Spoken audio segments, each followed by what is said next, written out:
Salut tout le monde. ASICS Metafuji Trail. Metafuji Trail, Trail. Alors, Trail, c'est pas nécessaire de l'indiquer parce que si vous connaissez la manière dont ASICS nomme ses produits, Meta c'est plutôt les chaussures de route, Metaspeed par exemple, et Fuji c'est plutôt pour le trail. Fuji, c'est une montagne, c'est même un volcan au Japon. Et, donc la Metafuji, c'est un peu, alors effectivement, la manière dont le produit se positionne, c'est à la fois une chaussure à pâte carbone, très, très rigide, presque une chaussure de route quand on la regarde, mais aussi une chaussure de trail, parce qu'il y a un peu de renfort, une chaussure, une semelle assez, assez cramponnée, hein, assez cramponnée. Peut-être que j'exagère un peu, mais alors je vous la présente un petit peu plus, prendre le temps de la regarder dans le détail.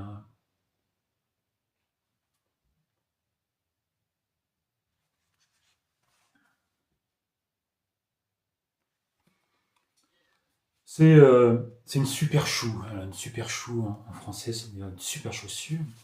Super, ça vient plutôt euh, du terme supercritique et un état de la matière entre le gaz et le liquide utilisé pour produire ce genre de mousse. Alors là, c'est écrit FF Turbo. En fait, il y a deux mousses. Ils utilisent deux mousses ici, la FF Turbo, Flight Foam Turbo, et la Flight Foam Blast Plus, même d'après les caractéristiques techniques. Chez ASICS, il y a deux types de mousses, on va dire, la Blast et la Turbo. La Blast, c'est plutôt de l'EVA. Alors, est-ce qu'elle est expansée? Je ne sais pas trop. Et la Turbo, c'est plutôt du PBA. Alors, je vais en profiter pour vous montrer les autres produits, pour que vous puissiez positionner cette nouvelle Metafuji Trail dans la gamme. Aujourd'hui, après tout est perf chez ASIC, il y a la Fuji Speed 3. C'est pas tout à fait la même chaussure. Euh, les mousses en dessous, allez, ça peut se comparer. Ici, on a du Blast Plus. Là, on a aussi ici du Blast Plus. Je suis pas sûr que ce soit exactement le même modèle, enfin la même version de la mousse, mais disons qu'on a une chaussure qui est plutôt destinée au trail parce que le Blast, c'est la même chose qu'on trouve sur les chaussures de route ASICS comme la Kayano ou la Cumulus, qui sont des modèles plutôt voilà, pour courir tranquillement, faire des longues sorties ou du marathon pour les coureurs qui n'ont pas besoin de perfer, on va dire.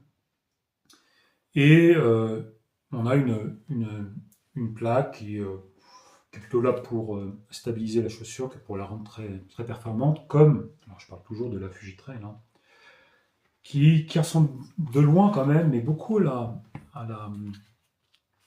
la Fuji-Speed, qui ressemble beaucoup à la Fuji-Speed, très, très très légère, celle-là est très légère, elle fait moins de 200 grammes, avec une mousse alors qu'on trouve ici sur donc la FF Turbo, qui n'est pas si molle que ça. Si je sors ici les Terex, la Gravic Ultra ou la Tectonix 3, on a ici sur cette Metafuji une mousse qui est vraiment plus ferme. Et donc qui rend la. Alors, je ne l'ai pas encore testé, là je la décris sur mon ressenti et puis ma connaissance des produits, mais je suis sûr qu'il devrait être quand même plus stable, même si le stack ici, alors je ne vais pas vous le montrer, c'est pas facile à filmer ça. Le sac est très très marqué. Je pense qu'il y a plus de 40 mm, peut-être 43, 45, j'en sais rien, mais il faudra voir ce que ça donne sur le terrain parce que l'empreinte au sol n'est pas très large. On a beaucoup de stacks et puis je ne sais pas si cette semelle qui est quand même assez ferme va compenser tout ça pour garantir un peu de stabilité.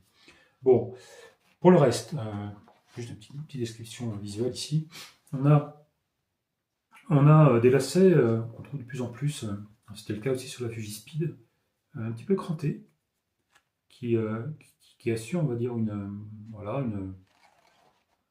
un serrage assez, comment dire ça, c'est cranté, donc les lacets ne glissent pas, et normalement on a un serrage, enfin moi je constate qu'il y a sur ce genre de lacets un serrage assez efficace. Et puis, petite languette, alors là franchement c'est top, on est parlé sur la Fuji-Speed 3 dans le test vidéo. Pas la peine d'inventer des, des petits compartiments pour glisser les lacets une fois qu'ils sont fermés. Moi je trouve que ça suffit largement. Des parquières, pas très marquées, hein. On est quand même sur une chaussure, le but est de rester légère. 260 grammes, j'ai payé un peu plus, pesé 265 grammes. C'est léger sans être si léger que ça, hein, parce que les modèles typés perf 40 km, aujourd'hui ils sont à 200-220 grammes.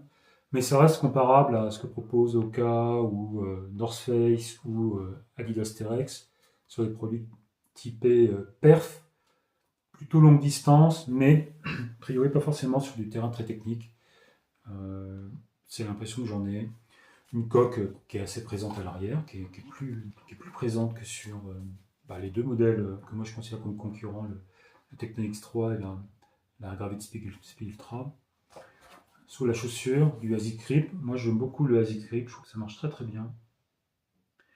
Après, je pense qu'ils auraient pu marquer les crampons de manière un peu plus évidente. En tout cas, là il y a 3 ou 4 mm maximum de grip, mais avec en plus quand même des picots qui sont pas très, qui sont un peu inclinés. Donc je suis pas sûr que l'accroche soit excellente sur le gras, mais c'est probablement pas non plus l'usage du produit, hein. On est là pour courir des courses rapides et si c'est gras, si c'est très gras, prenez pas ça parce que de toute façon vous n'allez pas pouvoir exploiter les qualités dynamiques. Voilà, c'est une présentation assez détaillée. Je compare aussi avec les autres produits de la gamme. On a ici une sorte d'hybride entre une chaussure de route, pas tout à fait comme la Metaspeed, mais quand même, on a vraiment pour moi une chaussure de route qui a été équipée d'une seule de crampons et un petit peu en sur les côtés, plutôt qu'une chaussure de trail comme cette Fuji Speed 3 qui reprend vraiment plutôt la philosophie d'une chaussure de trail en général plus basse et plus souple, on va dire, hein, pour suivre le terrain. Voilà, c'est parti pour le test terrain de cette Meta Fuji Trail.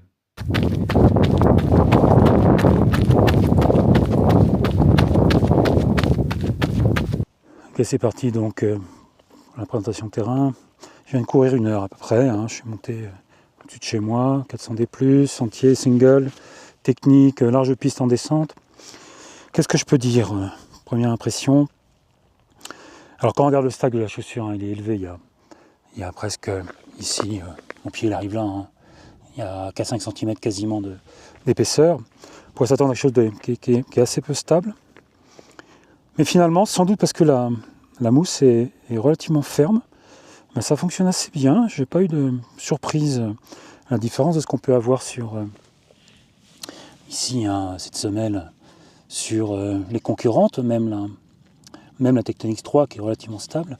On a une empreinte au sol qui est assez réduite, enfin étroite, peu large, qui ne va pas dans le sens de la stabilité, mais le pied est bien tenu ici, il y a un bon maintien. Et encore, j'ai pas utilisé le deuxième œillet, hein. Et on est en sécurité, on est en sécurité. Je n'aurais pas dit ça de prime abord en regardant la chaussure, mais finalement ça fonctionne assez bien. Alors les lacets sont trop petits là, ça va pas. Pourtant j'ai pas utilisé l'œillet ici, mais c'est trop petit. Ce qui fait que ce passant là qui est si pratique par ailleurs, à la limite ça rentre pas dedans. Ça c'est un problème de conception les gars. Franchement, si vous faites des chaussures depuis des années, choisissez les bonnes tailles de lacets, quoi. La languette pourrait être un peu plus haute. Bon, les sensations sont excellentes, hein. Sur le plat ça envoie, c'est quasiment une chaussure de route en fait. C'est parmi les chaussures de trail type perf avec ses mousses super critiques, ses plaques carbone. J'en ai testé quelques-unes déjà. Je trouve que c'est celle qui ressemble le plus à une chaussure de route. La mousse est relativement ferme quand même. On ressent vraiment le rebond de la mousse et la fermeté de la plaque carbone qui donne vraiment cette impression de dynamique. Là, c'est plutôt plaisant. Et finalement, il y a un bon maintien. Ça, je suis un peu assez surpris. Il y a un bon maintien du pied dans une chaussure qui est assez fit. Les marques ont tendance à faire des choses plus larges aujourd'hui depuis quelques années, hein. On le voit on n'est pas serré dans une Techno X3, on n'est pas serré dans une Gravity Speed Ultra. on est de moins en moins serré dans les Salomon. Et là, cette ASICS joue bien son rôle de tenir le pied, même si l'encolure, elle n'est pas si haute que ça. Donc je trouve que, globalement, c'est assez réussi. Je suis même plus satisfait de cette chaussure que de la Fuji-Speed 3, qui, à l'inverse, avait un chausson un peu trop large, un peu trop ample, sur les côtés, à l'arrière en particulier. Si ça fonctionne bien, alors évidemment, c'est pas une chaussure pour faire l'échappée belle, hein. Toute chose égale par ailleurs, c'est quand même un produit plutôt typé, allez, on va dire, terrain, sentier de forêt, pas trop technique. Et plutôt courte distance pour moi, c'est pas la peine d'embarquer ça sur un ultra, ça n'a pas vraiment de sens. En plus, les crampons sont pas très marqués. Donc si vous voulez profiter de ce genre de dynamique, ce genre de chaussure, qui est en fait plutôt une chaussure de route sur laquelle on a calé une tige un peu plus rigide, on va dire, une coque talonnière à l'arrière et puis une semelle cramponnée. Voilà, en conclusion dans le studio. Alors ça ressemble quand même pas mal à une chaussure de route, hein. C'est très rigide. Alors, je vais pas forcer parce que je vais casser la plaque. Je l'ai fait une fois, j'ai cassé une plaque. Mais voilà, hein, si je prends l'autre modèle à plaque carbone de la gamme ASICS, la Fuji-Speed 3, c'est beaucoup plus souple. D'ailleurs, il y a une plaque aussi à l'intérieur. Alors c'est l'occasion justement, ça tombe bien si j'ai les deux avec moi là. Ces deux chaussures qui ciblent a priori sur le papier la même population, hein, des coureurs qui veulent des produits efficaces pour aller vite ou pour se sentir rapide en tout cas, mais on n'a pas les mêmes produits, hein. Il y a presque 1 cm de stack d'écart.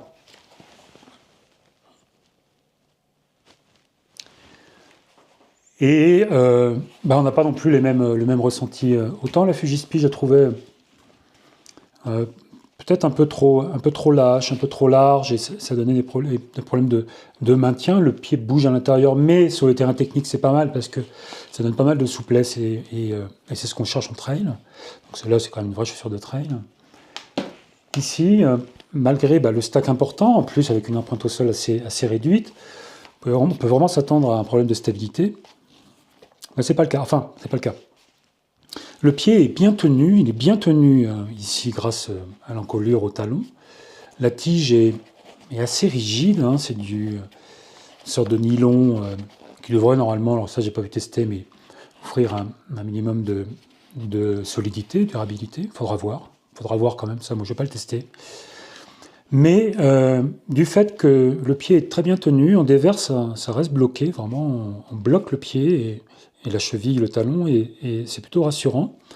Par contre, il y a quand même du stack, la semelle est quand même pas très large, et sur un dévers, si vous n'avez pas les souliers solides, ça risque de partir sans prévenir, hein. Comme le pied ne bouge pas à l'intérieur, à la différence de celle-là, où il y a de la souplesse, il y a de la latitude à la réactivité, au terrain, on va dire.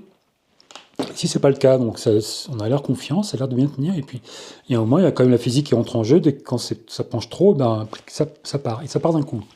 Donc attention, alors moi je trouve que c'est une super chaussure pour courir, pour faire de la course mixte, on va dire, un peu de route, un peu de sentier, et de la piste forestière surtout, ou bien sur des courses comme, pas des courses de montagne en fait, hein, plutôt des courses comme les Cotterelles ou des cours avec des longues sections roulantes, comme il peut y avoir par exemple, on va dire sur le Saint-Jacques-Bas-UTMB, où c'est quand même très roulant, ou en Alsace. Je parle des courses à UTMB, c'est pas pour en faire la promotion, c'est que c'est celles qui me viennent à l'esprit là. C'est une chaussure pour courir vite, pas forcément l'ultra, mais il y a vraiment des super qualités dynamiques, hein. C'est assez agréable en fait. Et c'est pas une chaussure vraiment de trail, encore moins d'ultra, je pense. Voilà, j'ai fait le tour, je pense, de ce produit, la Meta Fuji Trail. C'est peut-être un peu rapide parce que je suis concentré, enfin j'ai pas fait de course avec par exemple, hein, j'ai juste couru autour de chez moi. Je me suis concentré sur les qualités principales qui sont sur une chaussure de trail, la stabilité, la dynamique, c'est pas un critère trailistique, mais l'amorti, oui, l'amorti est excellent, du fait de cette mousse qui est moderne et très épaisse, qui semble assez ferme quand même de prime abord, mais il y a vraiment un travail de la mousse qui se comprime et qui est assez élastique, on va dire, hein. C'est pas plastique, c'est plutôt élastique. Et au niveau de l'accroche, si aussi l'accroche, c'est pas sa qualité première, hein. Si vous allez dans la boue avec ça, vous allez être surpris. C'est une chaussure pour courir sur les terrains secs, on va dire. Posez-moi les questions en commentaire, je réponds toujours aux commentaires avec plaisir. De toute façon, je l'ai avec moi, je les garde, hein, les produits la plupart du temps. Ça me permet de faire des comparaisons. Et ça me permet aussi de vérifier un truc, comme si vous me posez une question pour laquelle je n'ai pas la réponse de mémoire. Je jette un œil sur le produit et je réponds en commentaire. Je réponds à tous les commentaires. N'hésitez pas. Si vous ne connaissez pas la chaîne, allez voir, il y a plein de tests vraiment spécialisés là-dessus. J'adore ça. Et si vous aimez aussi le matos, vous serez bien servi ici sur ma chaîne. Voilà, à plus tard. Ciao.